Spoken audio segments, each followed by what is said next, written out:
សួស្តីបងប្អូនថ្ងៃនេះមកបាចស្រូវទាំងអស់នេះនៅខាងភូមិកបៅដីនៅខាងភូមិកបៅស្រុកចាយមីអូខាងប្រពន្ធហើយឥឡូវ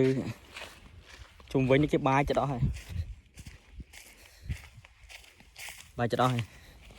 នៅសល់តែឯងកដាលគេអ្នកសក់ដីតនេកដាលតែមួយដីប្រហែល30អោដីហ្នឹងហើយនេះប្រហែល3ក្រួចរកនឹងសិនតែមើលគេវាយហើយបានព្រោះមើលគេព្រោះអស់ហ្នឹងមានអីទៀតគេព្រោះដោះឡើងវាយចំមកឆ្អាមហ្នឹង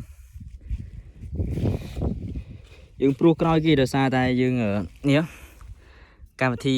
មង្គលរបស់យើងអញ្ចឹងទៅក៏យើងទុកសិនទៅយើងអត់បានចាប់ផ្ដើមនេះទេដល់យើងហើយរួចដៃកម្មវិធីយើងទៅក៏យើងចាប់ផ្ដើមមកព្រោះស្រូវ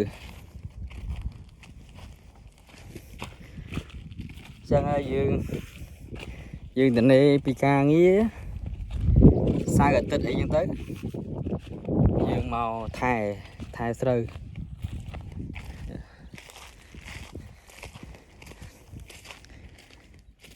បងប្អូនណាខ្លះដូចខ្ញុំអញ្ចឹងចានសុកធ្វើការដល់ពេលថ្ងៃសៅរ៍អាទិត្យសម្រាប់អញ្ចឹងដល់ពេលសម្រាប់ចំណាយពេលសម្រាប់2ថ្ងៃហ្នឹងមកលេងមកជួបជុំគ្រួសារផងមកធ្វើការតិចតួចស្រែភ្លឺអញ្ចឹងទៅវាដូចតែយើងលំហែកាយដែរបងប្អូនយើងមកលេងស្រុកដូចយើងលំហែអារម្មណ៍យើងការងារនៅអង្គការងារនៅកន្លែងយើងស្ថាប័នរបស់យើងវារៀងច្រើនគួរសមដែរទៅហើយដៃទៅក៏យើងមានពេលមកលេងទៅវារៀងស្រាកអារម្មណ៍អញ្ចឹងណាវាធូរស្បើយពីការងារសម្រាប់ខ្ញុំអញ្ចឹងពេលអ្នកខ្លះគាត់មាននេះគាត់មានផ្ទះលំហែនៅឯណានៅអញ្ចឹងទៅចុងសប្តាហ៍នំគ្រួសារគាត់ទៅលេងទៅដេកបោះតង់អីចឹងណាយ៉ាងខ្ញុំអញ្ចឹងអានេះចាប់ផ្ដើមព្រោះទេដល់ពេលយើងត្រូវគេដាក់ជីទៀតអាហ្នឹងមួយវគ្គទៀត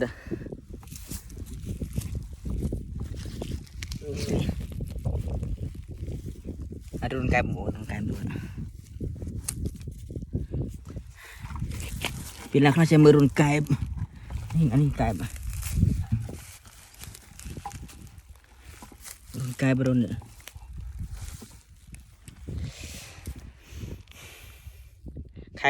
ខែភ្លៀងចេះដល់ពេលយើងមករកែបអីក៏បានដែរនេះប៉ុន្តែនៅខាងដីខាងនេះខ្ញុំពិបាកមើលអត់ចេះមើលបើដីខាងខ្ញុំដីខ្មៅពេលដែលកែបវាត្បូលចូលរួនអញ្ចឹងវានៅសល់ដានជង្គង់ខាងនេះ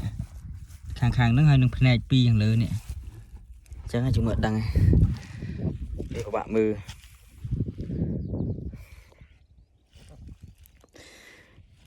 ហ្នឹងហើយបងប្អូនខ្ញុំ